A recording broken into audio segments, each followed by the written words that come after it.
So yeah, we talking about the reaction to the Super Show. That's what we talking about. I learned a lot. I expected to learn a lot. Yeah, and we gonna talk about it today. Have fun with them boys. So, you know, the nation moved today. Shout out to Jay Tuck who put it together. Shout out to Law, Big Brother, Rome, Botch, Sky, Big Game James, BJ Nix, West, Mark Holmes. So somebody say, damn, I was watching my channel and I saw a lot of y'all say, boss, go live after. It's like, hey man, I'm with that. We can go live. Yeah, we can go live. Let's put this countdown on. Put this countdown on. Alright. So yeah, man. I'm gonna talk about some of the things I got from the group. Because this is the thing. When you going and you talking to people that's smart, who that dedicated, there's no way you the smartest in the room. And it's okay not to be the smartest person in the room. Because if I can humble myself and I can listen to all those smart cowboy content creators, then that makes me better. So I'm gonna open this up to a freestyle too. Alright. Yeah, let me put this timer back on. Alright, give me a second. Put the timer back on. But yeah, I'm gonna open it up. This is gonna be a freestyle show where I'm gonna talk about some of the things I got from that star cast of guys, friends. And I want to say this too. This year, I want to do a better job of having more guests from the community, you know, to where we can talk about this Dallas Cowboys content and just continue to be the rock stars to put these ideas out here, man. Because that's what it's about. It's about these ideas being put out. That's what it's about.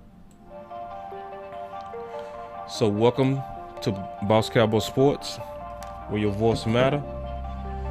Y'all give me 1 second, because I just went live, obviously. But I want to talk about some of those key things that I got from all these fantastic thinkers in the space. Listen, this was a big thing that happened today. It was very big because these guys are extra dedicated. You know what I mean? Everybody that started their channels and organized to a degree without it being my mantra, is still what they're doing. They're making their voice matter. And this group is smart. This group is determined. This group has dreams. You know what I mean? Everybody going about it in different ways. Some people want to get jobs. It's nothing wrong with that. It's some people that want to work for a media outlet. That's their dream. Some of them. Some of these guys love doing this because they just love doing it. It's not even about the money. Then some of these guys felt like what Andre 3000 said. I see you, Rome. My boy Rome in the house. Let me throw him up in here. My boy, what's up, man? He said, my dog. Yeah, fantastic rocking with you, brother. Always. But what I was saying is, you know, all these guys got different ambitions, but to jump in this space, let me turn this music down. Jesus. To jump in this space and to be dedicated. It's mostly love. That's what it is. I'm telling you. This is us. We fell into a passion, you know. So to do a show with these guys, and I said this at the end when I was, you know, we was all giving each other respect. A lot of these guys, I used to just watch them. I never knew I would do this. I never knew that I would be doing this. And one of the main things I liked about the show was at the end, everybody came together. You know what I'm saying? It was cool. It was to where we was all honest that we get in our passions. We do. We love this team. So when you love this team and sometimes you have disagreements on ideas, it can get spicy. And one thing, we all admitted to that, especially Big Game James. He was very honest about it, you know? And the biggest thing that he said that was just real is he said, we don't hold grudges. You know, because it was nothing that I've ever seen, to be honest, that was like this. Never. I've been watching this YouTube space a while, and I've never seen everybody come together like that. So it was one of those things. Who knows what's gonna happen from it? I doubt it's gonna be a one-time thing, because the spirit of it was good. And then the conversation was good. Now let's talk football, man. I ain't gonna be talking all that lovey-dovey stuff all day.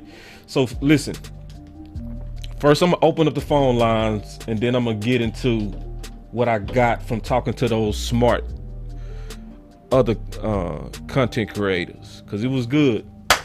It wouldn't have been real if it wasn't no fights. It was some fights, and we gonna talk about it. I think I took a L, and that's okay. I took a L, and sometimes, hold on, I got the phone lines open. Let me set this up so y'all call on in before I get to my first point. There it is. Hold on, give me a chance to fix it. Ooh.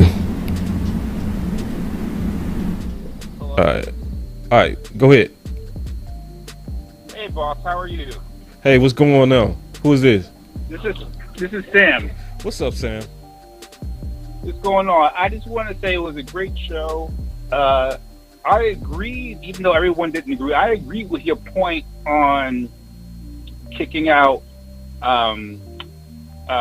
Tyler Smith to left tackle for when, if and when Tyron Smith gets injured, just because I feel as though that will, at that point in time, that will put our best five on the field. And so I would rather that. Like, I understand what they were trying. I understand what Sky was saying. He was saying how, like, might be a lot on his plate, or he's trying to learn a lot. I don't know. But, like, in the end, like, if it's either a choice of you having Tyler Smith on the field or Matt Olesko, or, Tyler Smith on the field, or Josh Ball, who apparently is not, didn't get his weight up. I'd rather have Tyler Smith too. So I just wanted to call in and say, again, great show, and great show earlier. And I agree with your point that you were trying to make. All right, let's talk about it, because I felt like Sky talked me off the ledge. All right. And, your voice matter, and maybe you can talk me back on the ledge. You know what I'm saying? Because my initial point was looking at him as a talented first rounder that's been coached up by Duke right now. We saw the work that happened with Duke working with Steele, and there's a history of cross training in the NFL. Yeah. His counter to that was, but you also putting two developmental players at now left tackle and left guard, because McGovern, even though he going into year 4, don't have a good history at left guard, and that can be messy all on the left side. And I thought that was a good counter.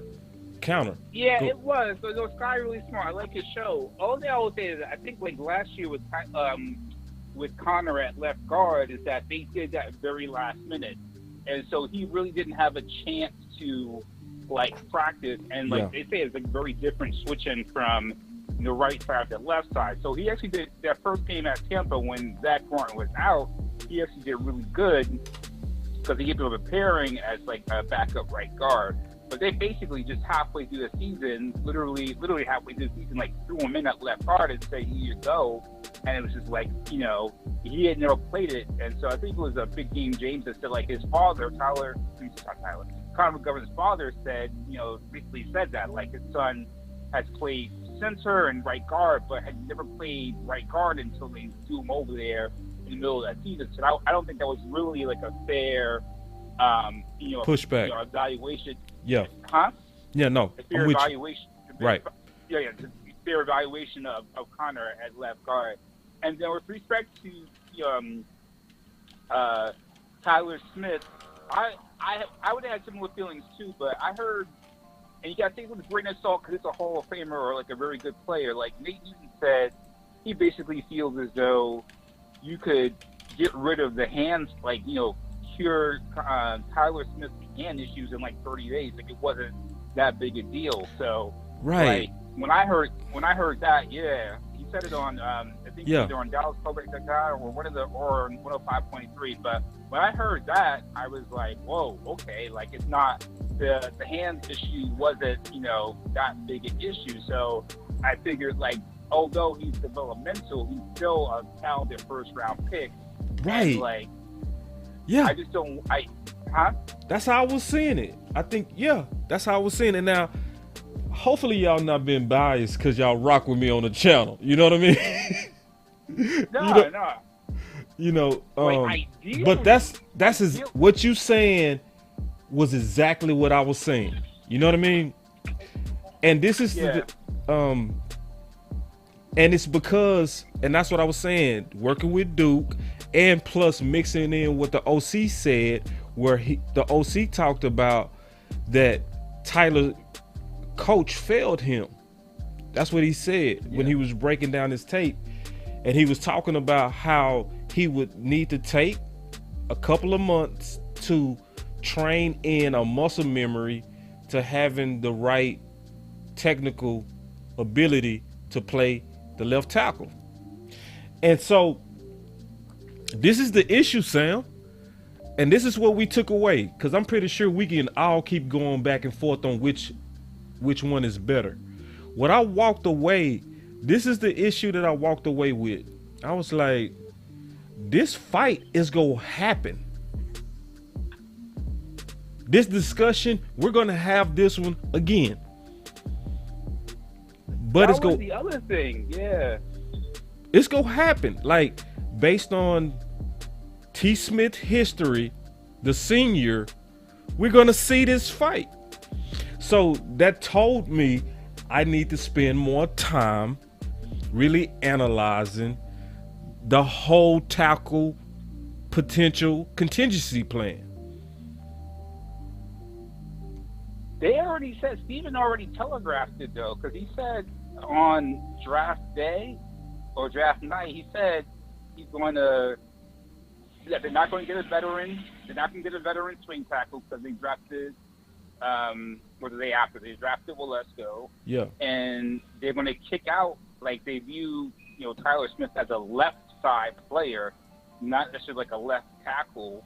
And so, like, if someone gets injured, like Tyron gets injured, you take him out. So I think, like, this is one of those things where, for better or for worse, like, I'm not even going to make a value judgment on it. I think, like, management has made a decision, and, like, the coach is going to have to execute on it. You know what I mean? Yeah. And I think ideally, quite frankly, if they had gone out and got, like, a veteran, well, ideally Josh Ball, or, you know, Josh Ball would have got his weight up over the all season, but Like, if that couldn't happen, they wouldn't have gone out and used that money that they got from Lyle Collins Right. on like a veteran tackle that was quality. But I don't know if they're gonna do. Like, I don't know what they're doing. Like, I'm just hoping and praying that they're just waiting to see into the second week of camp, and they'll go out and at least address some of the depth need. I think like our first level talent is fine. We're just lacking some depth at some critical areas. So. Right. So let me take this super chat that came in, Sam. I'm gonna talk about what we talking about, and then we go open up the phone lines again. If nobody call back, because we can talk about any part of that show, Sam.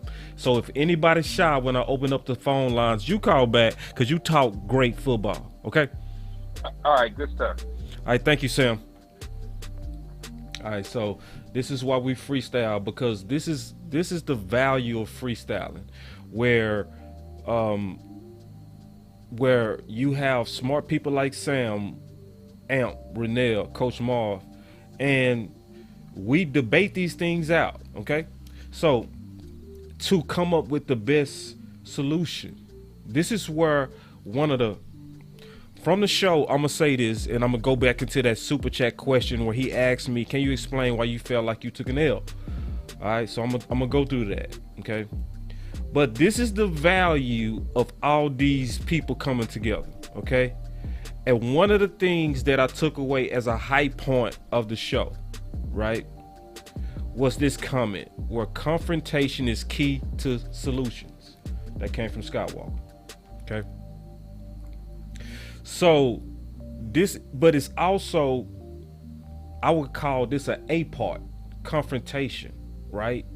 What you also gotta have with confrontation is low ego. That's the other part that also creates solutions. You know what I mean? To where going to this question, and I'm say, can you explain why you took an L?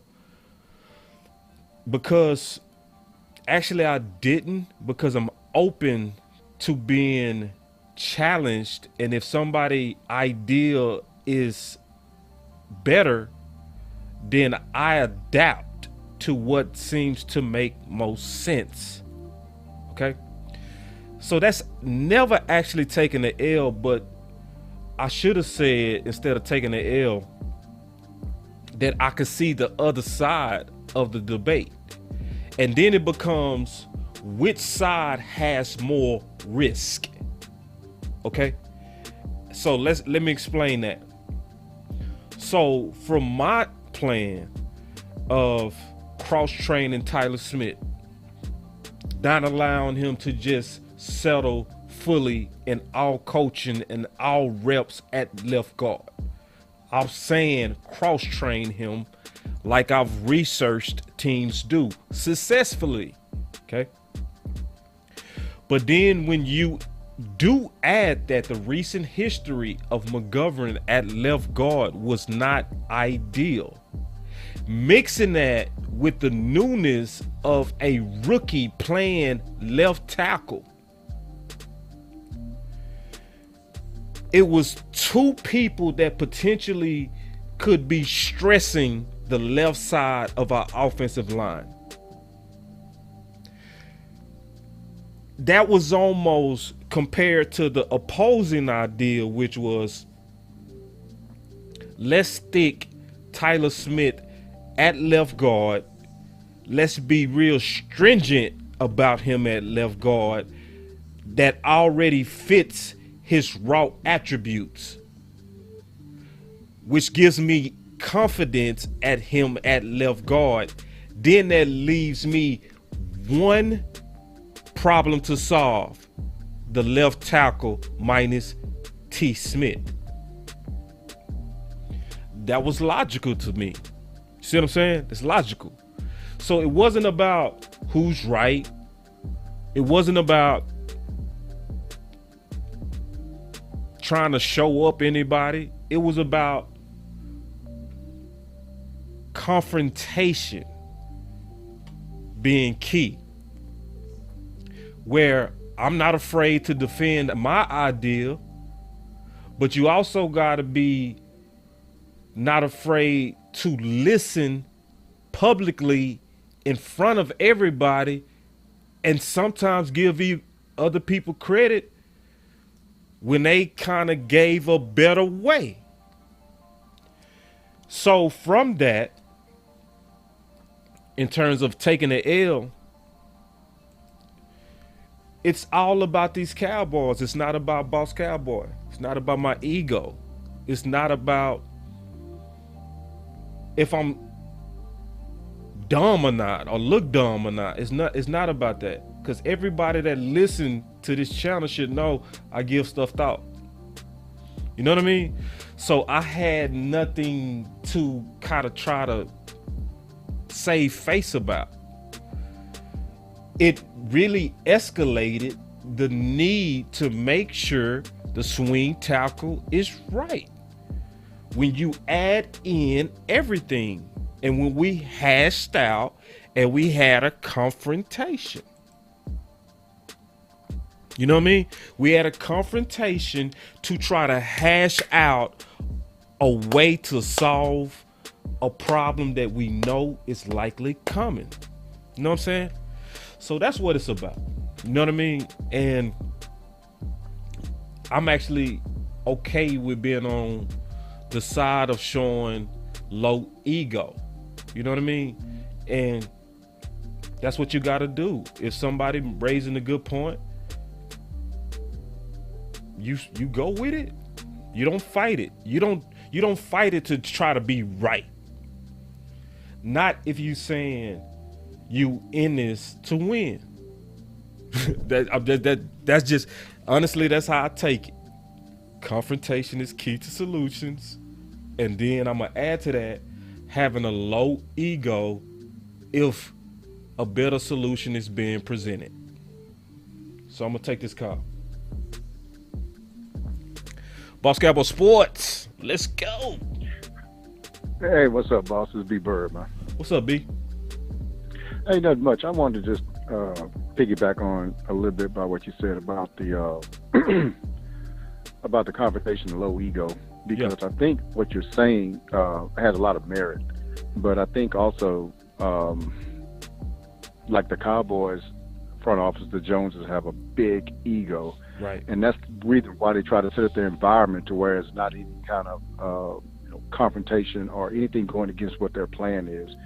I said the other day that, I was asking when's the last time that we gotten a type A personality or alpha on this team. I think it was Dez Bryant. Yep. And so, but they don't really want anyone like that. They want everybody, if you don't want to go with the program, then they don't really want you there. They don't want any kind of dissenting ideas there. That's why they don't, to me, that's why they don't want to get veteran proven players that can come from other teams, because why? They might have some different ideas about how to do it that contradict their ways, and they don't want to have to, because you can't answer that question like, okay, so this guy was at Seattle, he's a linebacker at Seattle, and he thinks that, he's seen better practices. What I mean by practice, ways of doing things this way. And the Joneses can't really, they can't really say, well, no, that doesn't work. No, it did. They won a Super Bowl. I mean, this guy's all-pro, linebacker. They don't want anybody in there like that. They don't want anyone in there that's going to have a consenting view of what their plans are for the Cowboys. So the thing is going back to what you said, it is very much ego-driven, because what you're doing, you're setting up your surroundings to where you don't even have to have confrontation. Because why? Because the way I'm doing it is not proven. And any kind of confrontation, anybody else that goes against it may be right. Why? Because I don't have enough skins on the wall to say that what I'm doing is right. I just, I'm going to keep on doing it. And, it is what it is. But if we set the surroundings up to where we never get challenged on it, then that's good. And if you look at, Dak ain't a guy that's going to challenge anything. It is what it is. And yeah. That's why sometimes I wonder if, because you look at the figureheads of this organization is the Joneses, and the coach is secondary. And so, that's the way they want it, man. They don't want anybody challenging anything that they do, because they just don't have the confidence that on paper or just with the record that what they have can stand up to a challenge. It can't. That's why they don't want to challenge. They know it can't stand up. 26 years without the NFC Championship game, that doesn't stand up to to any kind of challenge of anybody that has any skins on the wall. Yeah, that's a. Hey,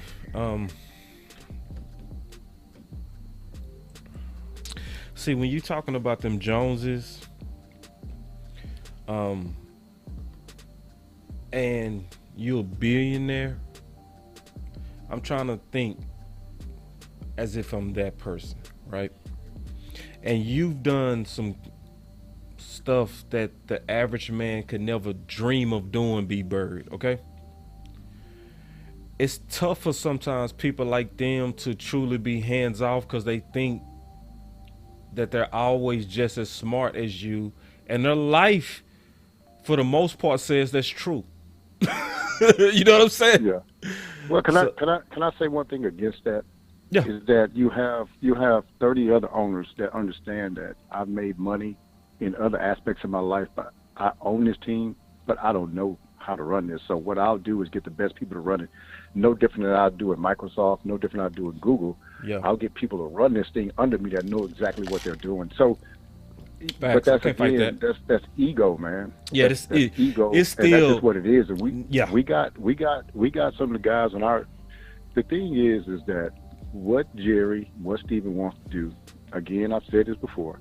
They definitely want to prove. They want to shove it up everybody else's nose that they're football guys, and they're waiting on their aha moment to say, "See, told you."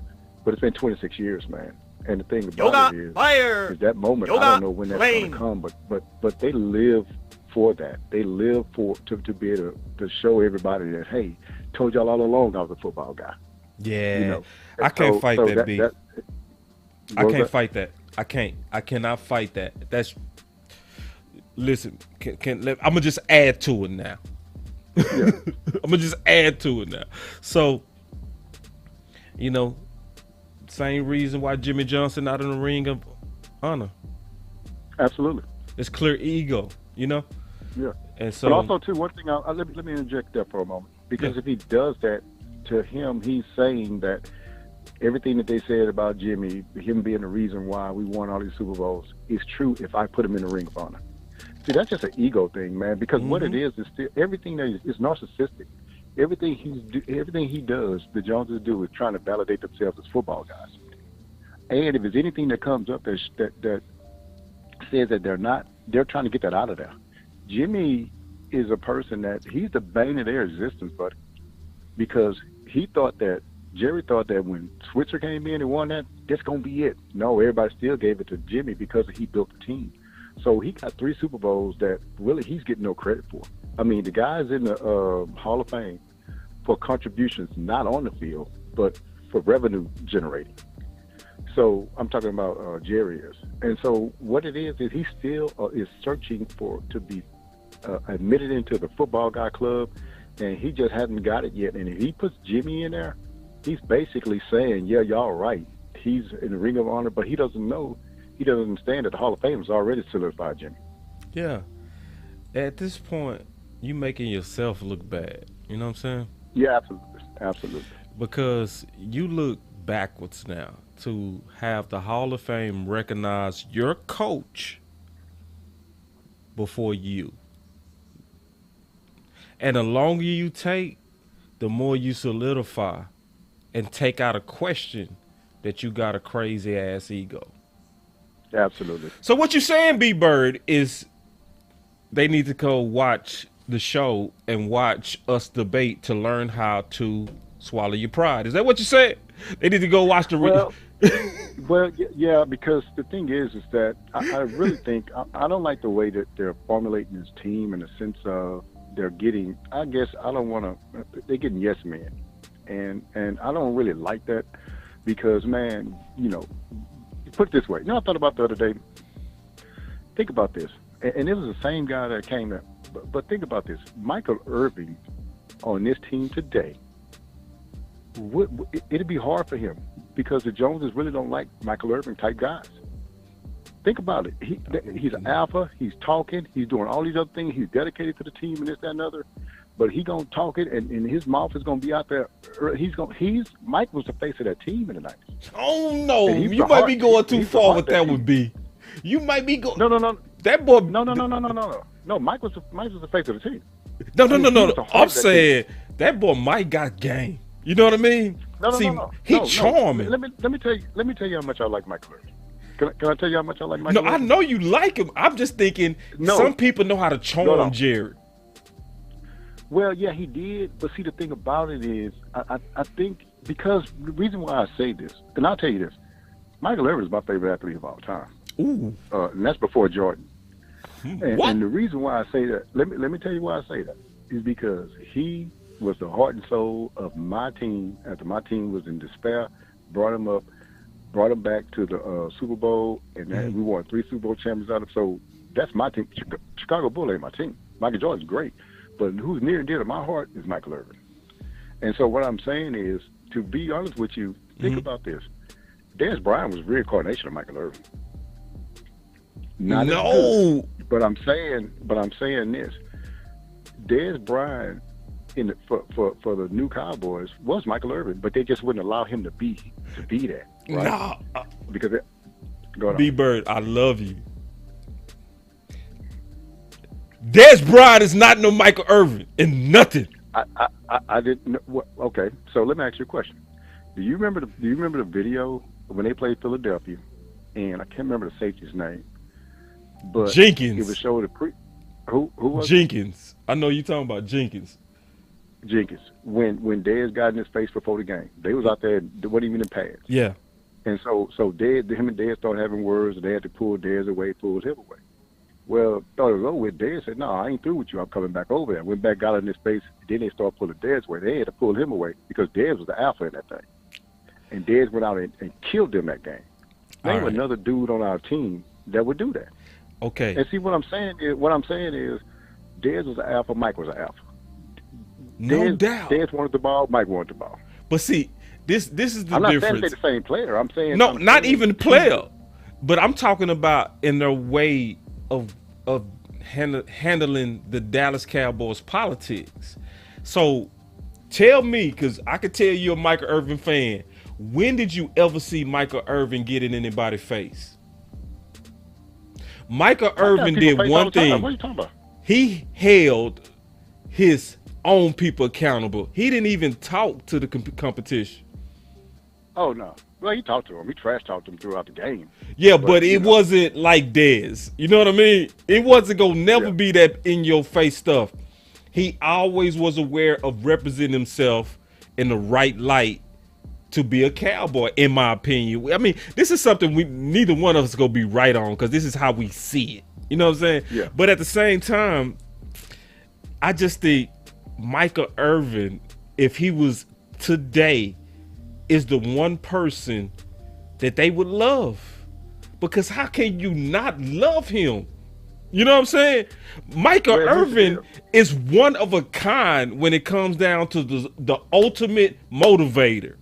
It's Michael Irvin to this day can just be bullshitting like he's motivating and you go get motivated. You know what I'm saying?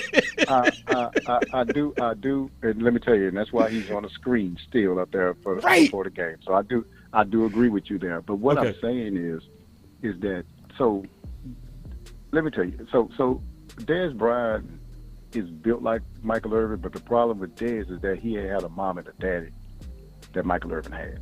Yeah. See, that's the difference. Because what it was is you drafted a kid that needed a lot. And y'all thought, well, we just put a bodyguard with him. No, he needed more than that. Because the kid never had a father. His mom had issues. And then you think this guy, we're going to give him some money, he's going to be all right? And that's why I say Dallas shouldn't be getting these players in here that they can't do nothing with. And what I'm trying to say, if you don't have a program in place to try to help this player out, then why you even bringing him in? And so, hey, Mike grew up with a whole bunch of folk in his house, brothers and sisters, but his mom and his daddy was there. Right. So he got some things from his mom and daddy being there that kept him in the right lane for a long time. Dez ain't never had that. And Dallas just sit him out there and just let him go, and that's what ends up happening. Y'all ain't really try to address some of the issues that he might have. Y'all just drafting a talent. But if you can't handle a person, too, then don't even draft a talent. You see what I'm saying? Because Dallas, everything is blown up in Dallas. No, totally. And this ain't Jacksonville. You know what I'm saying? You ain't gonna be able to be in obscurity down here and mind your own business. No, this is Dallas. You're a star as soon as you get drafted that first pick. And so when you but Dez to me is, and I'm partial to him because I understood who he was when he got here, and then I understood that Dallas didn't really do a lot, because let me tell you this: when people used to say, "Well, he can't run routes, he don't run," in Dallas, what they did, they pigeonholed him into some certain, this is what kind of wide receiver he is. Instead of saying, "Hey, here comes son, yeah, so this is your rookie year, but the offseason I want you to go work with this wide receiver here. Wide receiver coach over here. Then next offseason, I want you to work with this one. This is what you need to improve upon. I'm going to give you the thing to improve upon. You ain't going to go chill nowhere. No, you're going to be a professional. This is what you need to do. You're going to be the best at your craft. This is what you need to do." And so had that guy work with somebody every offseason. Don't be like, "Oh, he's a good jump ball guy. He can run a slant. He can do this, and that's all he's going to do." Don't pigeonhole him. If you want him to be the greatest, then this is what you do. You know what I'm saying? And I just don't think they gave him that while he was here. And so when you start looking at it, when you're comparing the two, I think he had the passion Mike had. And I think he could have affected the team in the correct manner. But, with ESPN blowing up the sideline thing, look at him. Then they come and find out that he was just encouraging people. Hey, Tony, we can do this, we can do that. Oh, look out. Before the NFL film came out, everybody was blasting him. And he came out and found out he's just encouraging people. Then next thing you know, everybody's silent, radio silence, right? All right, so check this out, B-Bird, because I don't want to get too caught up in the past. Yeah, yeah. So what I'm saying is, and we'll bring it back up, is that guys like that can't really exist in Dallas anymore because they don't want that down there. That's what I'm trying to say. They don't want no conflict. They want quiet boy. But all right, so what we gonna do about it? That's what I'm saying. Only thing I'm saying is this, is that I'm pointing out. I don't know what we're gonna do about it, because I'm pointing out that what they don't want anybody to go against the grain. Coaches, players, or anybody to go against whatever they're trying to build, whatever the Cowboy way is. And I don't know what you do about that, because I think you need those alphas in your locker room. I think that's where we suffered at in the 49ers game. Okay, we had no veteran leadership on the team to say, "No, man, everything gonna be all right. Y'all tripping. Why y'all so tight?" I've been here before. I've been in these playoff games. I've been in the NFC Championship game, AFC Championship game. That's why they don't value veteran leadership. But I think that's what this team needs, some infusion of some veteran leadership at some different positions, to where I can lead those guys a little bit. Say, "No, I've been here before. Y'all chill. It's going to be all right. We're good enough to win this game." They had nobody for the 49ers. Whenever we got hit in the mouth, it took us 3 quarters just to even respond. By that time, it was too late. Gotcha. And so B-Bird, this is what I think we should do. All right. I think we got to, and just hear me out. So we had a super show, right? And there was some confrontation that came out that, made us better, made us think through the details better. I think one of the main things we all got to do is continue to organize, right? So when me and you have these type of discussions to where we're calling out front office and the egos, that's obvious from the Jimmy Johnsons not being in the ring of honor, I think we got to do the grassroots way, to where we show our power in numbers, having these type of things to where, listen, y'all, I watched everybody numbers. All our numbers was up tonight. Everybody. I was like, I didn't know it was that many Cowboy fans to fill up all our channels at the same time, but everybody channel was full. So you don't have that many people watching without influential people watching as well. See what I'm saying? Correct. So I just want to say, B-Bird, you're a major asset to the show and the community, and I wanted to just say, let's keep doing what me and you are doing, putting it out there, sharing, liking, and every now and then dropping a couple of dollars into the people and the content creators you believe in. Straight up. Yeah. Hey, one thing I'll let you go, man, is that the reason why I do call in to your show and Sky's show is because the slogan you said, your voice matters. And then if I didn't think it matters, I don't think that people are listening to this, then I wouldn't call in. So I do want to say I appreciate you telling me that. Yeah. And just keeping that motto going, because that tells me that sometimes some of these things it'll get to maybe to the radio because they want ideas or whatever. And then next thing you know, it gets to the Cowboys. And you just never know how these things get there. But if you don't say anything, then they won't get there. So anyway, thank you. I'm going to holler at you later, man. I appreciate you. All right, B-Bird. Fantastic call by B-Bird, y'all. All right, bro. That was real, man. And that's real. Like, you got to believe your voice matter. You do. You know. Um, and it does, man. If you can't, and I'm gonna listen. If you can't see that the wave of what a few individuals that decided, damn it, our voice matter. That's what you're looking at. You're looking at 10 individuals that pretty much said individually, damn it, my voice matter. Rome said today he was listening to Vach, and Vach was doing a show about all the podcasts, and he said everybody is different. Who is your voice in the community? And Rome rose up and said, damn it, I will. My voice matters. So everybody don't have that mantra that I do, but everybody has the mantra that I do, if you know what I mean. You know what I'm saying? And that's what it's about. And I'm so glad people like B Bird will say, you know what? I believe it, boss. Just like Rome said, just like Coach Marv, who calls in on everybody's show because he knows. And it's actually, let me just keep it real. It's been proven that they listening to us. So let's stop acting like the mantra is not real. Boss Cowboy Sports. What's going on, boss? What's up, Coach Marv? You ain't even let me finish.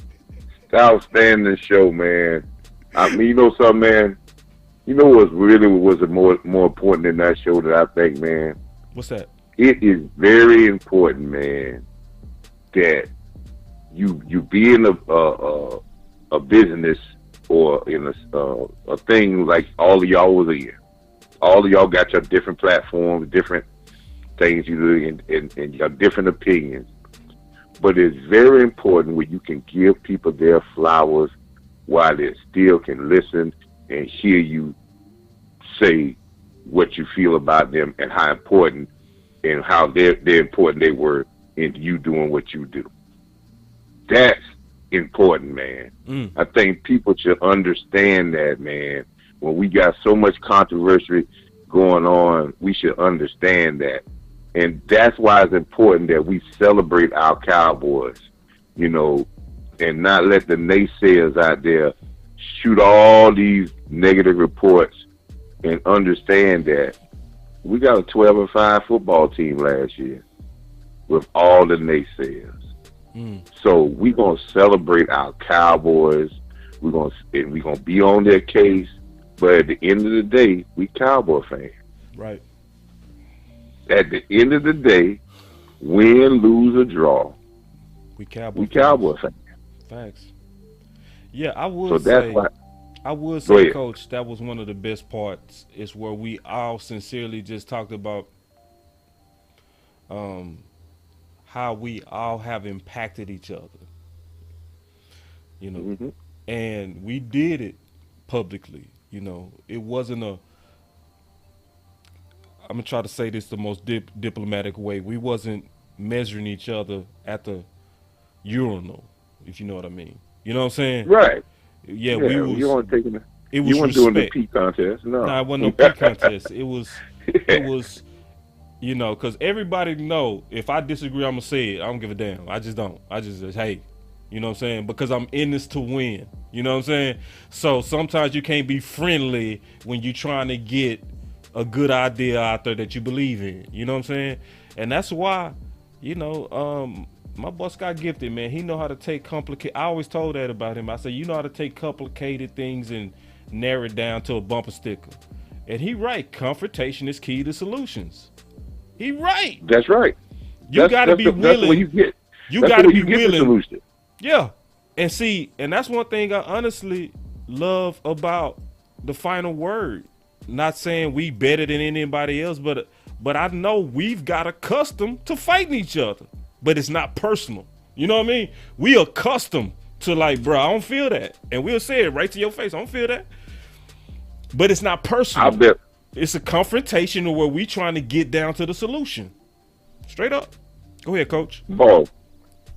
My best coaches meetings would knock down, drag out fights in that coach's office. When we get together to break down film of the opponent, or we talk about strategy, or we talk about players, Mm-hmm. But as I always said, I learned from a great coach that coached me, and that I was an assistant under. As when we walk out that door of that coach's office, and we look in the eyes of that football team, we all won though. Right. But in this room, we hash it out. We get it out because he wanted everyone to give their opinion and how they felt, and stand on what they felt and stand on it with their facts of what they feel, present their cases. Because sometimes you get to see other people's point of view because you don't have a closed mind because you're listening. You know, this show helped each one of these 10 guys, all y'all, helped everybody go in tomorrow and say, man, I'm making a difference. I'm being watched. I'm being appreciated by my peers, and everybody's gonna go working even harder. Facts. This makes everybody work even harder because everyone needs to know that regardless of what difference of opinion, it all centers around the Dallas Cowboys and what a party it will be when we win 6. Because I look to be playing in February, and that's not drinking no Kool-Aid or whatever. Every time the season starts, I look to be playing in February. So but I know it takes what y'all have done, and that is what I was saying on yesterday. Sweat equity. That y'all putting in sweat equity. You put it in, right? You gain it, you get it back out at the end. Because if you don't put nothing in the bank, like y'all putting stuff in the bank. If you don't put nothing in the bank, you can't withdraw that. And this is when y'all withdrawals is when y'all see the Cowboys listening and hearing things that y'all talk about in the national, in the local media, the people inside the building getting the word. And because believe you me now, there was a lot of people that's got closest in the inside of the building were on that live stream and listening to y'all comments. Because y'all got a big following when you put all y'all followers together. Yeah. So, and listen, this is one thing I want to say right quick. Mm-hmm.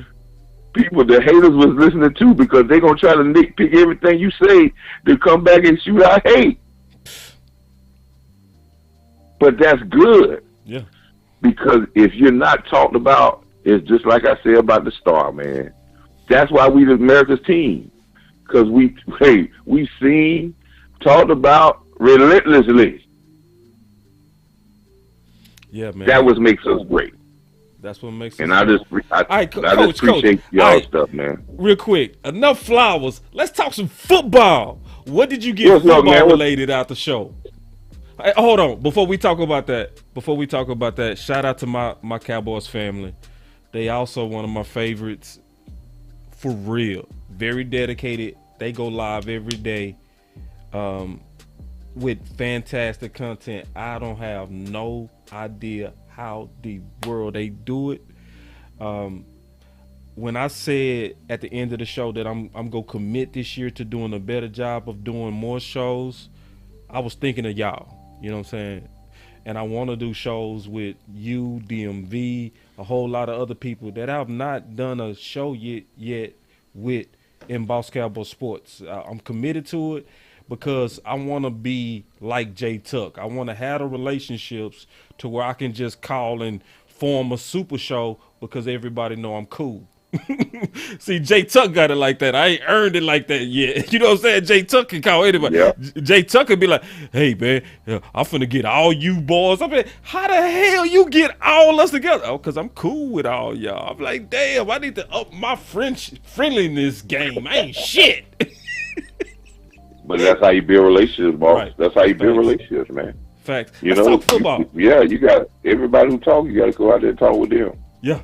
You know? Let's talk football. What did you get football related? Because that's one thing you obviously bring to the nation is your football perspective. What from the football debates or talks, disagreements, what did you get? Well, I got a consensus that everyone is concerned about the youth of Kellen Moore. Yeah. I get a consensus of that, and I listen. That's understandable. I think, yes, you know, when we talk about football, about the receivers and all this is, listen, all this is said, but you still have to have someone that's going to put it together. You know, that's what coaches do, and that's what coordinators do. And y'all did touch on one other point. Is McCarthy allowed, or is he going to do what he needs to do with this young coach? Because if he wants this young coach to succeed, like he says, he allows his coaches to coach. Well, it's his job, if he's a good head coach, a great head coach and a great mentor, it's his job to mold this young guy and see the talent this young guy has, but smooth out the rough edges. That's what his job is. That's our job as coaches. Our job is to take young coaches and smooth out the rough edges. And this guy, Kellen, his experience, I mean, he's smart, but he got to smooth out the rough edges, and he got to be a more of a people. He's not a people person. You can tell by his interviews that Kellen Moore is not a people person. He might be a people person with that. So I think that was a good thing, because y'all stayed a lot on that about the Kellen Moore thing, and I think sometimes our community want to keep stacking talent and going getting wide receivers and going get people. That's kind of crazy. The other point I want to say, Boss, they got me too. Swing tackle may be a problem. We may need to invest. We may need to invest in. We may give these guys a shot. I would give these guys. Listen, I'm not. Listen, I think these guys. There's something that they see in these guys, that these guys could be a swing tackle. And Jerry has said he's probably been convinced by Philman that we're not going to just go get old, washed up guys to be swing tackles. I think they got, a little mad because when they got Nasicky, and then he was out hurt and talking about he was dehydrated, but then he came back and played a couple of games for him. But I think they want to give these young guys a chance. But if you see that these young guys cannot, you need to invest in the swing tackle, because, as Sky pointed out, you can have problems if those swing tackles don't work. If you got one little hiccup at guard, you really, now you're forcing your offensive coordinator to really be an offensive coordinator and to coach and stay on point with the team that he has. It's not going to be perfect, Kellen. So we're trying to make sure that we cover him so he can have a better chance to do what he does.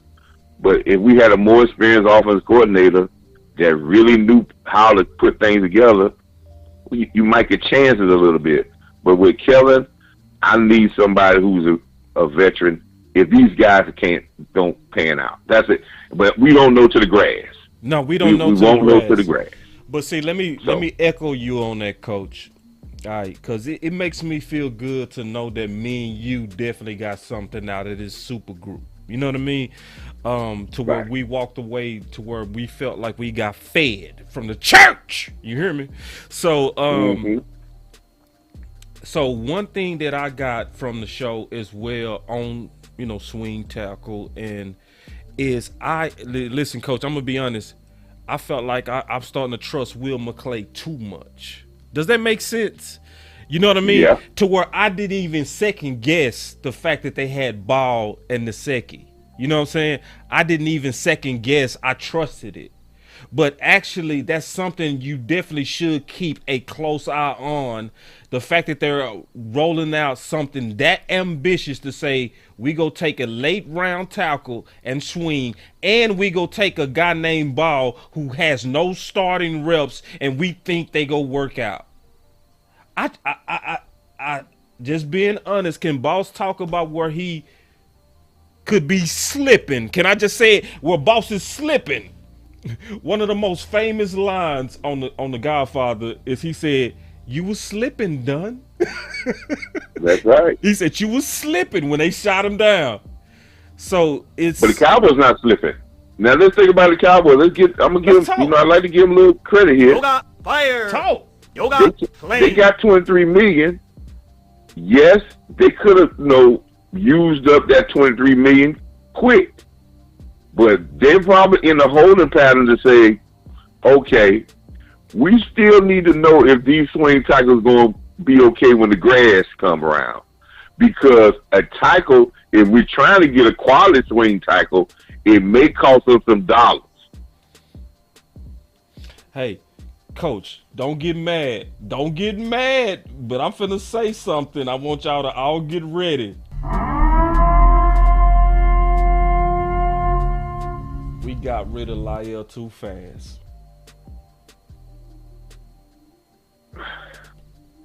Boss, I heard you look. I'm waiting on you listen. I'm waiting on.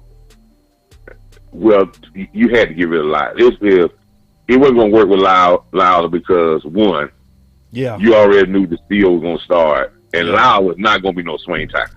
Now, I ain't even talking about Lyle at swing. I ain't talking about Lyle at swing. Nope. And he didn't want to go to guard. And this is very interesting. This non-football public thing, even though there's no word out on this, but this is very interesting. Because if this is anything to do, because I was very skeptical, and I'm be honest, we brushed over it because we moved on. We brushed over it, but this drug not testing thing, man, something didn't sit well with me on that at all. I'm not saying that this got to do, but that something just ain't sound right with this. And then he went out and got suspended because he tried to appeal it.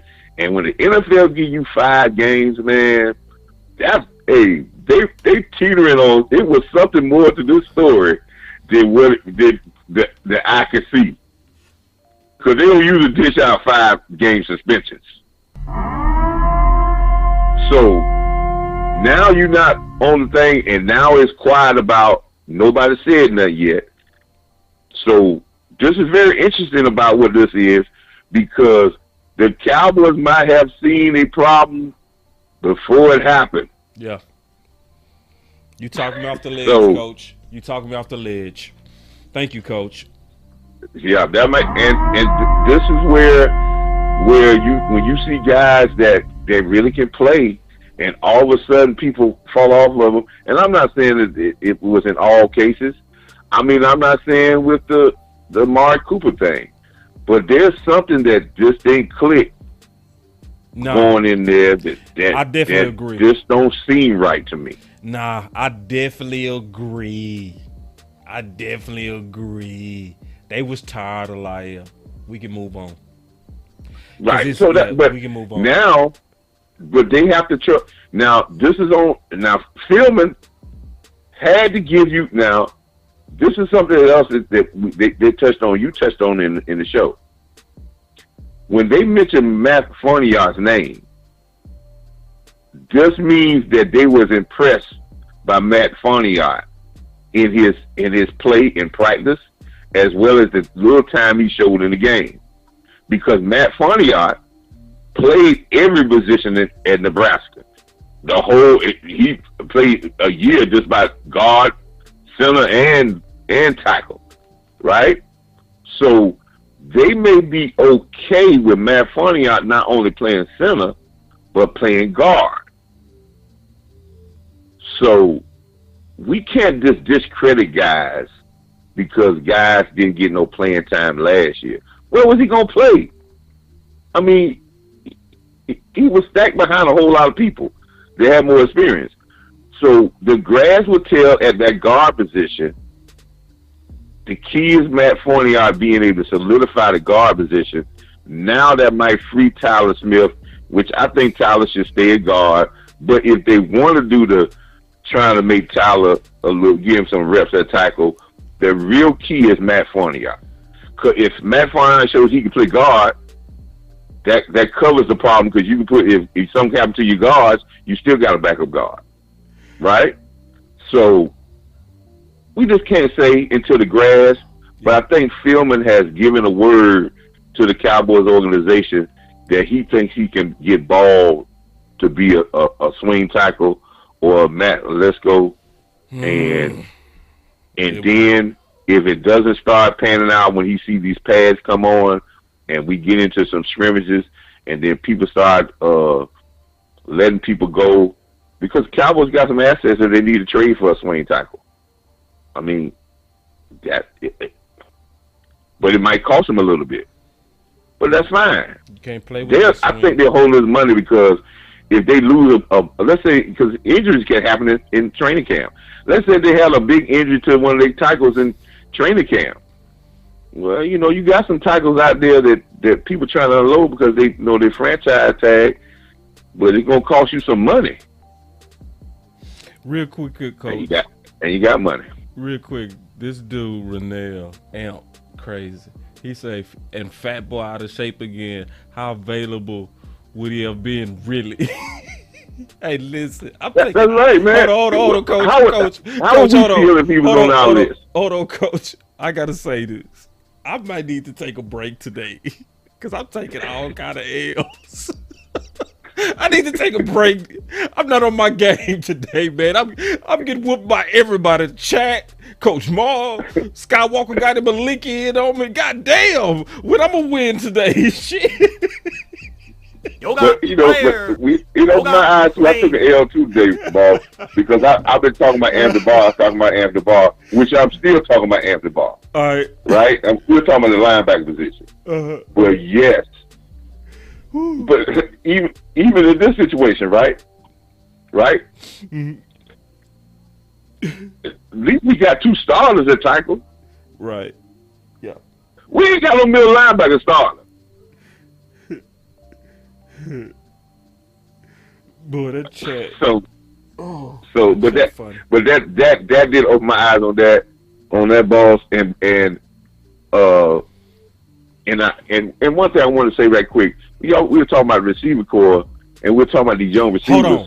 Hold on, Coach. Man, you brought up interesting. Coach, yeah. Before you go into receiver, I gotta do something. I gotta do something. Just real quick. We go right back to receiver because I want to talk about receiver too. All right, listen. We at that point to where we got some people watching, and it's the same old thing. You come in the house and you forget.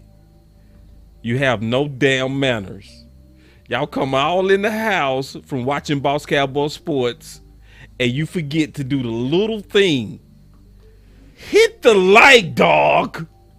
But I understand, because I do it on YouTube too. I'll be watching content, and I'll be so wrapped up in it that I will forget to just go hit a simple button. While y'all sit in the crib, and we all going back and forth on the Super Show, just do that real quick, and then me and Coach go talk about this receiver. Coach, let's go to the receiver from the Super Show. What you got? Yeah, I think we got concern about the receivers, but you brought a very interesting point, man. We looking for a second receiver to. This is what your second receiver wants your second receiver to do.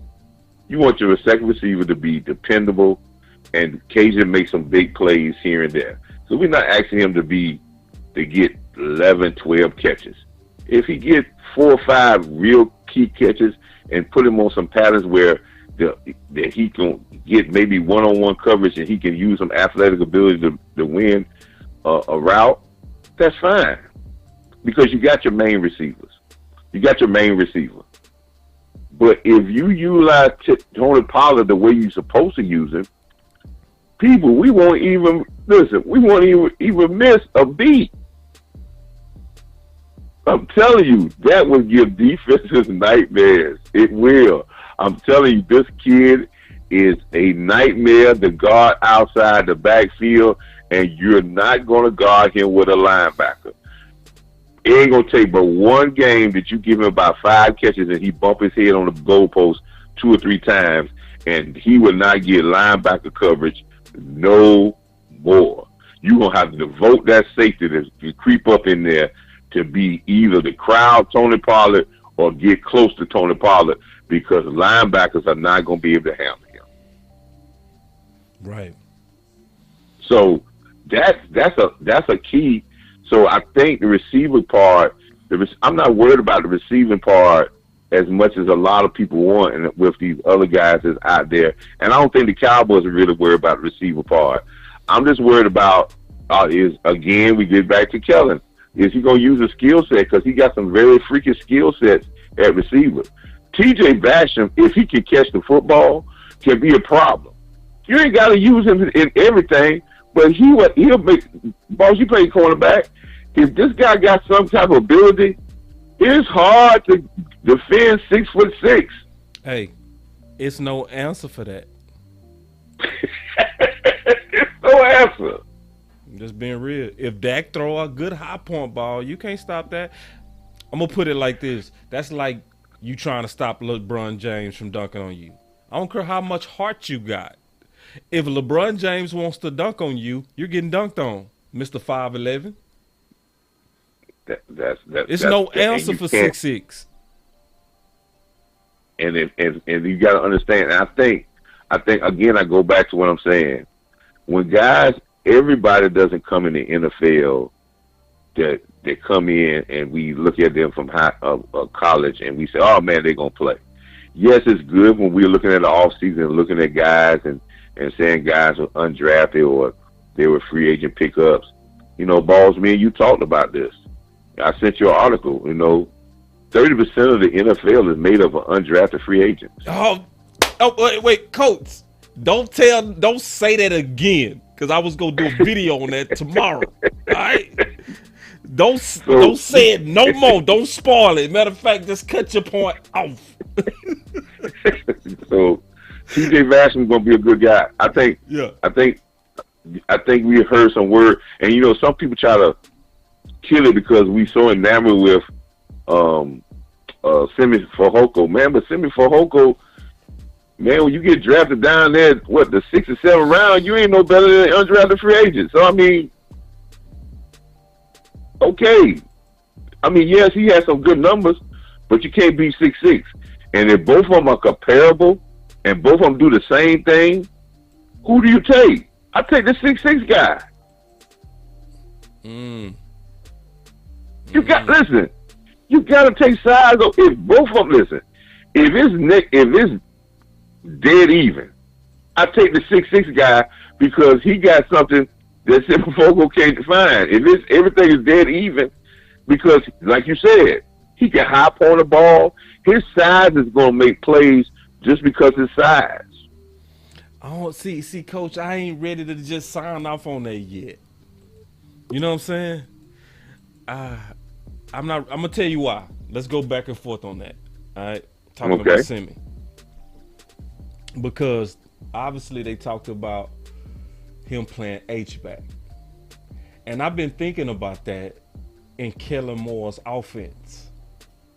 Right. And I think in the Kellen Moore offense, to where it's about timing, you know, and finding those open spots in the zone.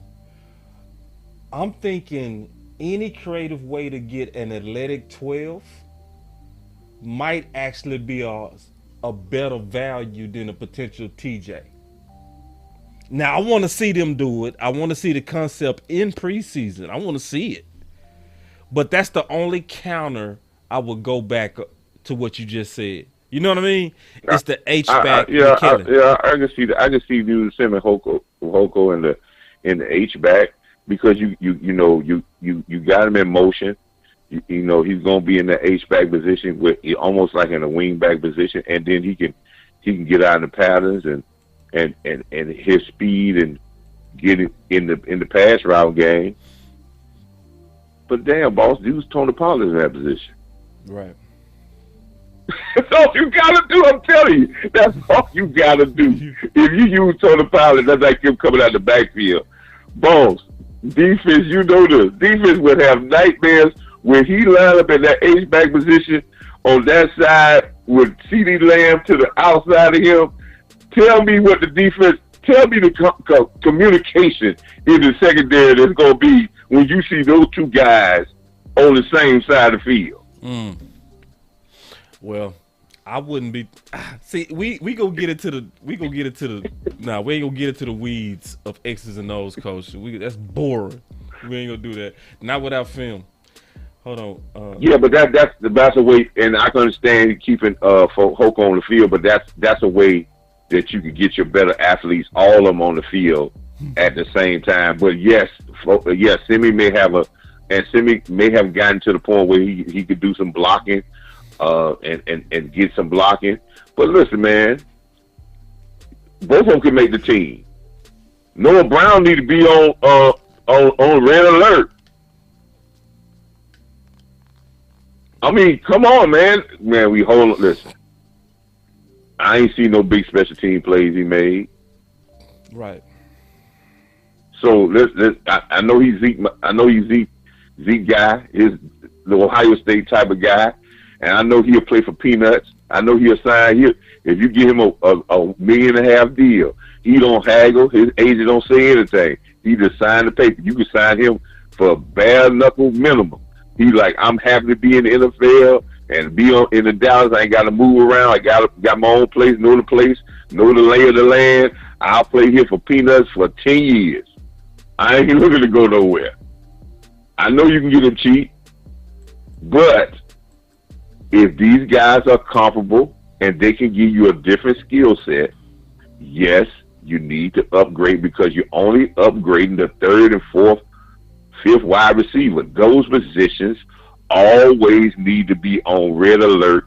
There's nobody should be comfortable that's a third or fourth stringer. They should never be comfortable. Gotcha, Coach. Let me get ready to close this out. I got one more thing I want to talk about with that panel. Yeah, but great job, boss. Just want to tell y'all, man, great job. And make sure that, these guys put that together and y'all get back together again with some commentary. Definitely need to talk about this defense. And that would be a great thing, man. But keep those relationships together and keep on pushing like you always do, brother. Hey, appreciate it, Coach. Later. That was Coach Marv, man. Always bringing great value to the Cowboys Nation. All right. So one of the things, and I'm going to say this is the last thing that I got from the Super Show. Hold on, I'm going to take a call. God dog. Boss Cowboy Sports. What's up, boss? Hey, what's up, Dar? I thought I'd call in the show, man. What's up? What you got? Oh, I was watching your show earlier with you and Bosch and Big Game James and West Coast and Law and your guy Nix and all them, and y'all made a bunch of really great points. But I got a few things to say, and I'm going to bring some positivity and some passion to the show today, okay? Because I've been missing you, fam. How's the fam and how are you doing? That's the first question. Oh, good. Appreciate it. Everybody good. What's up with the passion? Because I love you and I love all your content. Oh, man. Thank you. And I learn things from you. That's why I watch your show and enjoy your show, and I pick up on a lot of things. You know what I'm saying? And I learned something. And anything that brings knowledge to what I love, which is my Dallas Cowboys, I'm always going to be following and supporting and sharing. So you know that. Yeah, I do. I do know that. Huh? I said I do know that. Yeah.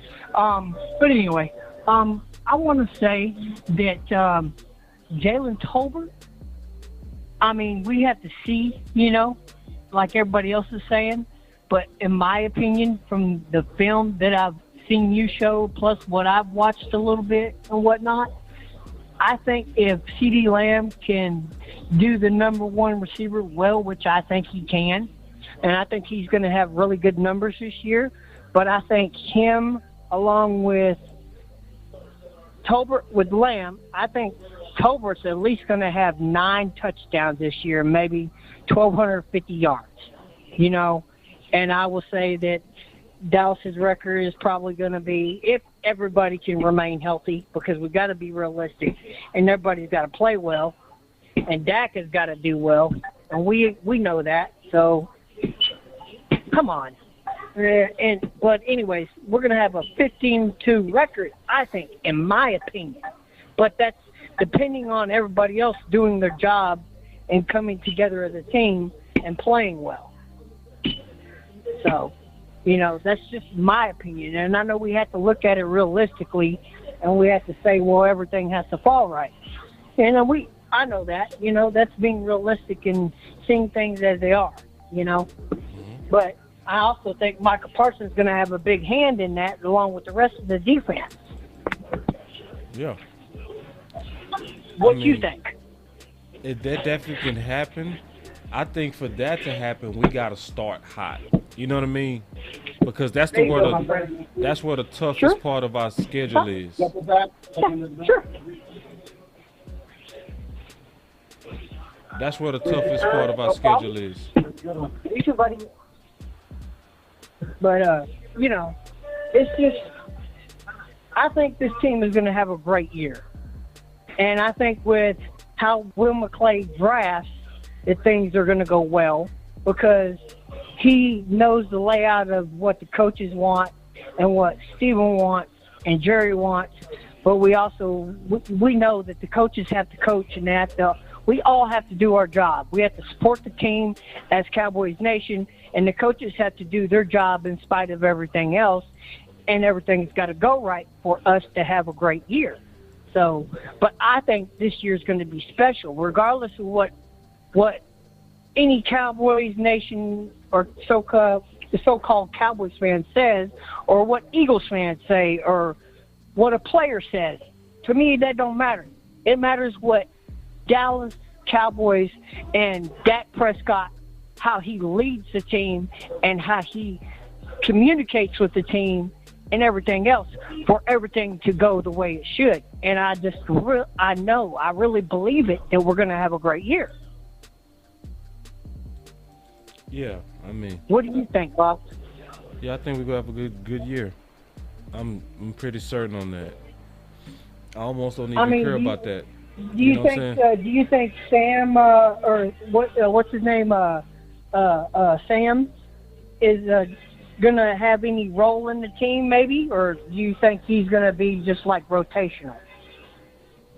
I think Sam's athletic ability go give him a lot of opportunities, and I think you can't deny somebody that size, with that much speed, with that great coaching with Dan Quinn. Yeah. Sam go do good. Yeah. He go do good. I think so too, and I think if Jabril, and I think if Damone Clark can play any this year, that's another thing that a lot of people ain't talking about. They ain't talking about Damone. We may get to see Damone. We don't know when, but we still might have a chance. Yeah. Yeah, it's a chance. I mean, we gonna have a good year, man. If we healthy, we gonna have a good year. You know what I mean? I'm already knowing this is gonna be fun to watch this year if we're healthy. Right. So that's what I'm trying to say. Yes, most of us, I ain't gonna say most of us, but when people listen to the Super Show and they hearing us going back and forth, we really be fighting about things that's getting in the way of a ring. And I like that that's the conversation we on. We not trying to be relevant. We not trying to get good talent. We know we get good talent. Now we at the point of fighting over the details that's going to get us a ring. And I love that that's where we are right now. So when it comes down to the season, I'm being honest, I expect that. I really do. I expect to have a lot of fun going live after we win games, and we go be mad when we lose some games. Right. Well, I think we're going to do well. But the reason I say we're going to have a 15-2 record because of, our strength of schedule. Now, I'm not saying the games are going to be easy. We might win by a squeak on some of them. Yeah. But at the end of the day, I think we're gonna do well. I think we're gonna end up getting past the first and round, you said unlike that. last year. I mean, it's why not have I think we're at optimism? least gonna win an NFC East championship and maybe possibly go to the Super Bowl. But that remains to be seen. We have to see it first. Yeah, I mean, it's nothing wrong with optimism. Nothing. You know what I'm saying? And my boy sent me a super chat for $20. He said, "Great show earlier. Salute." Hey man, thank you. Thank Jay Tuck for putting it together, and thank for everybody for coming together. Because I think Big Game James said it best when he was like, we've all butted heads on occasion. Vach gave the number. He was like, I butted head with you once. I butted head with you about 10 times. And then this other dude I butted head with 3 times. I was like, damn, Vach be keeping score like a But when it came down to us coming together to do content for the nation, we was all excited. You know what I mean? So it was cool. But let me go ahead and finish what I was going to say, Durr, on this, my final words on the show. And then, obviously when I turn this back on tomorrow, call back in, we'll do this again, okay? Yeah, I also want to ask you one quick question before you went. What do you think about this mess? I don't know who it's coming from. I don't know where it's coming from because it's crazy. But everybody's thinking that Mike McCarthy, we know Mike McCarthy has won the Super Bowl with Green Bay, right? And just because he lost last year against the 49ers, what makes you think that he ain't going to be prepared to do more or try to do more than last year and at least get to the NFC East Championship and win it when he knows his job might be on the line and you got a coach that's supposedly waiting in the wings, i.e. Sean Payton or Dan Quinn? So what makes you think he's going to go out like a chump and not fight for his job?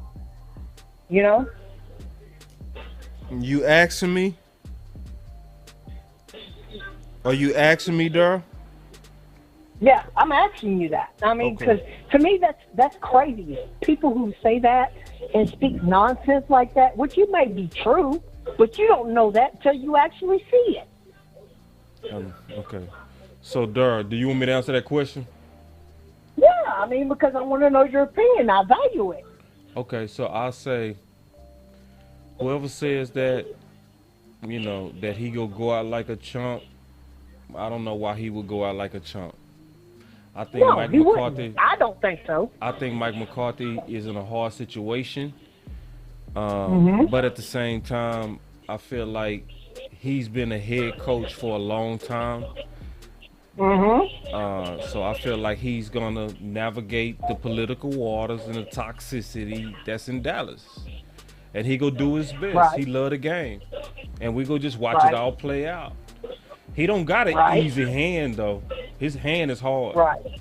I mean, because he's powerless to really control that offense. It's still subject to if Kellen Moore is gonna humble down.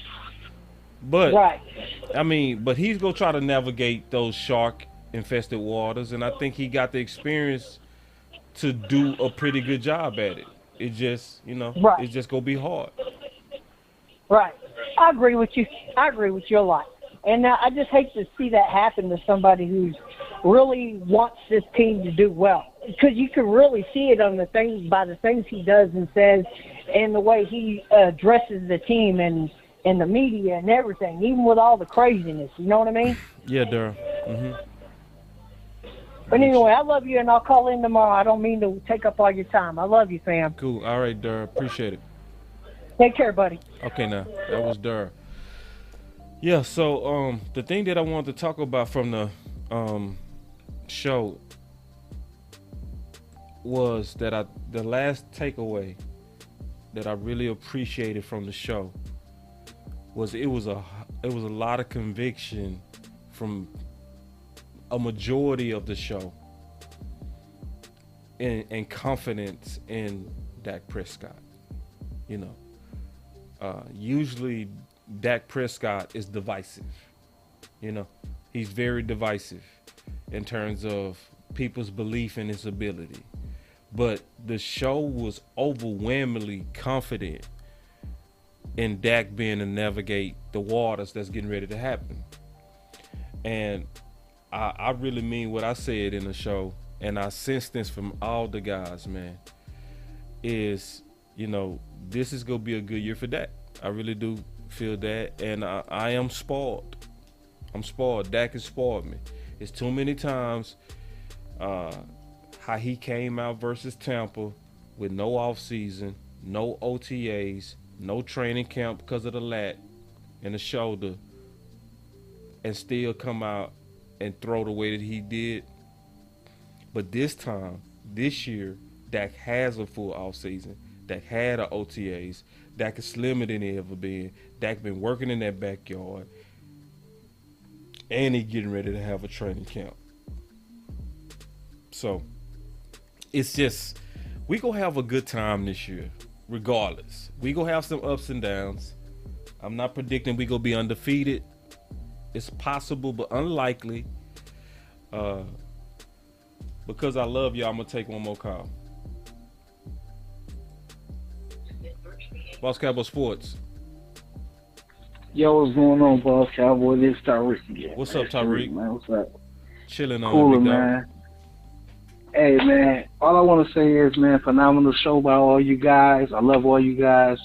Cowboy Nation, stand up. I'm proud that y'all all decided to link up and put something beautiful together. And, hey, man, I ain't got nothing but love for y'all, man. And hope for the future with this Cowboy family and this Cowboy Nation. As long as we strong together, we can't fold, man. We can't fold. We ain't gonna fall. But props to all you guys. All y'all deserve a round of applause for all y'all do for the community. And my whole thing is like this. Dak Prescott is a veteran, and he's been through a lot. And dealing with life issues and dealing with life on life terms. And I kind of want to correct people too. It's like, well, I want to say correct, but excuse me.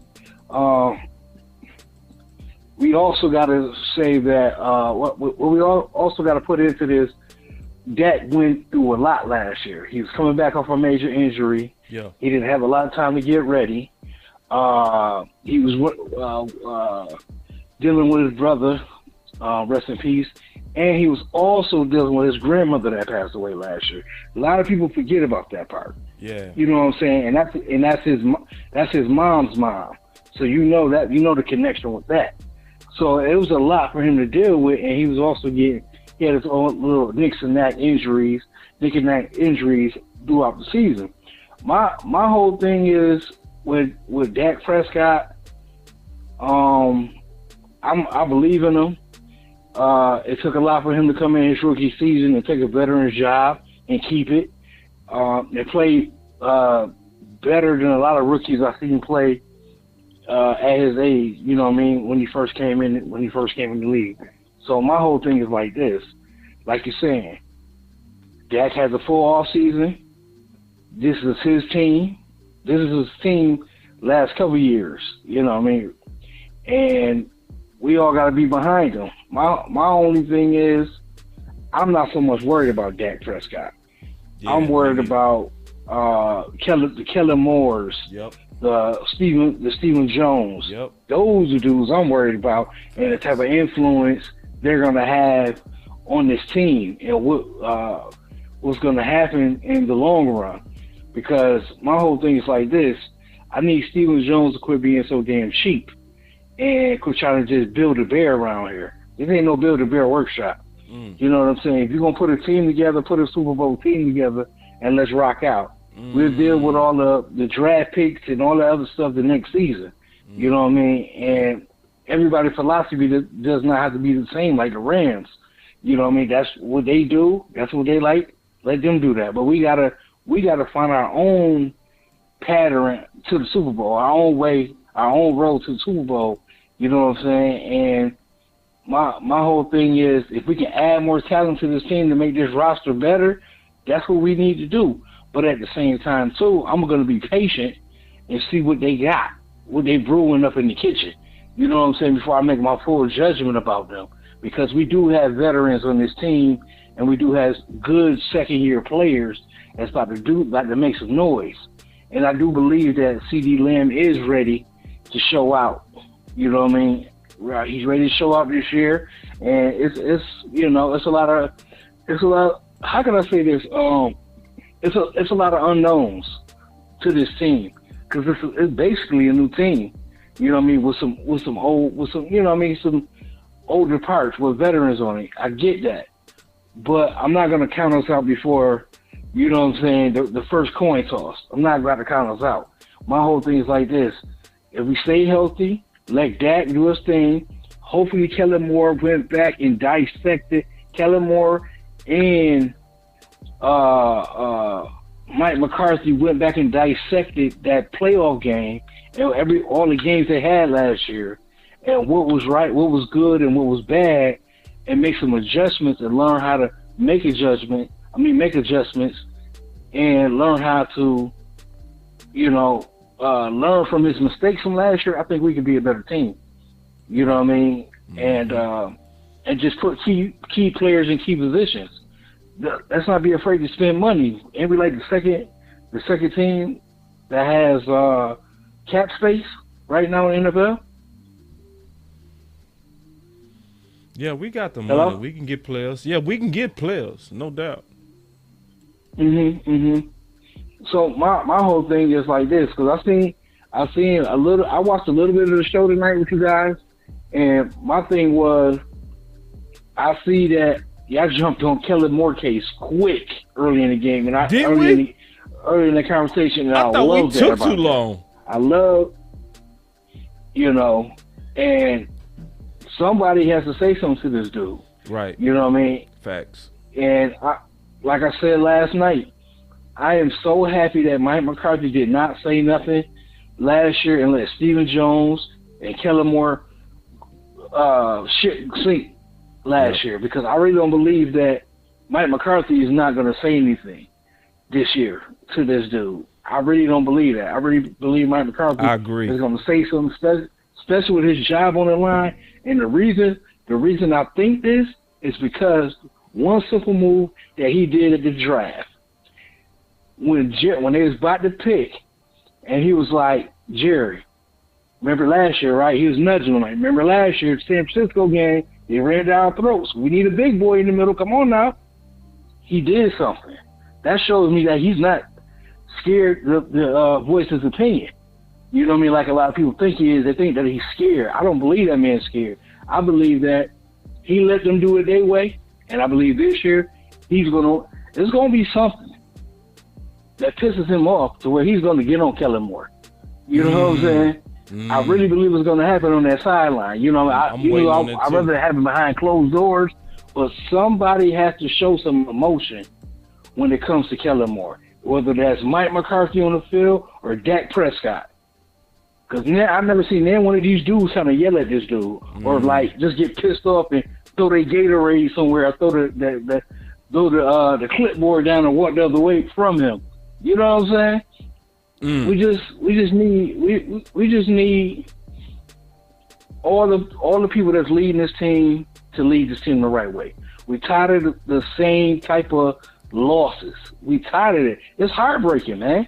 Especially for us Cowboy fans when we put our all into it, as far as buying a product, you know what I mean, supporting the team, and they giving us some bullshit results. You know what I mean? When we know the last couple of years, we had some talented teams. You got to use all the pieces, man. And that's the one thing I can say I respect about certain teams. They're using everybody. And that's what we need to do. You know what I mean? Right. And that's my whole thing. Am I to land this plane? Man, you should have been landing this plane, man. What you doing, man? You took over the whole show. Yeah, I'm about to land this plane real quick. God damn. Stephen Jones needs to step out of the way, man, and let this team flourish. As far as get out of Mike McCarthy's way, let him coach his team. Kellen Moore, if he has to be yelled at, he got to feel some of this heat. Let McCarthy and them do their thing. That's it. That's all I got to say about it. All right, big dog. Let me get all him. right. All right, that was Tariq, man. So in the end, I would say definitely confrontation is key to solutions, and that goes to Tariq's point. You know, he's right on that. That I'm gonna be looking for that too. I'm gonna be looking for any kind of indication to Tariq's point of Mike McCarthy standing up. Now, keep in mind, Mike McCarthy did get some of his balls back when he went on the Rich Eisen show and he basically aired Jerry out. He basically, I've never seen anything like this. He let the world know that Dan Quinn almost got away, and it was basically him that saved Dan Quinn from walking away based on how front office was treating Mike McCarthy. So, and when he did that, the next time they asked about Mike McCarthy and Sean Payton, he shouldn't be in the discussion. He shouldn't. See, JC, I mean, it's just what it is. You know, with Jerry, if you let him run over you, he will. But good guys finish last, and Mike McCarthy showed him, bro, I ain't no chump. So he will probably have to do a little bit of that during the season where Kelly Moore might be stubbornly sticking to stuff that can cost games. And Mike McCarthy will have to step up with this quote. It's going to be about that confrontation. If you get pass happy and you out there hurting us because you pass happy, it's going to be a confrontation. And I'm going to be looking for it. But lastly, enjoy the Super Show. I don't know when we go do another one. That's hard to put all of us together like that. So I would assume that might happen maybe 3 more times this year at best. So if it happens more than that, that's gonna be crazy. But I imagine it's gonna happen maybe around mid-season, definitely likely at the end of the season, maybe before the draft or after the draft. That's when all that kind of stuff makes sense for us to kind of come together doing the highest points Super Bowls, right? The Super Bowl, when we get to the Super Bowl, that's when you want to see this type of stuff again. And we'll go back and we will revisit this day because this don't happen that much. But y'all stay up, man. It's Boss Cowboy Sports, man. I'm finna go and land this plane, get on out of here. And y'all make sure y'all like, share, and subscribe. Peace.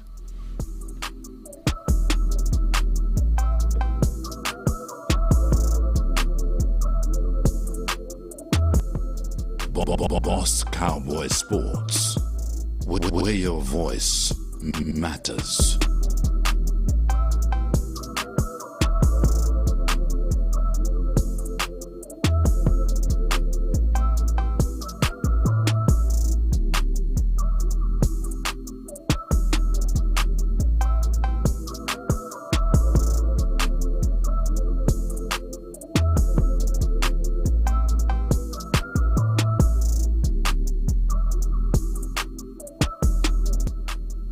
Boss Cowboy Sports.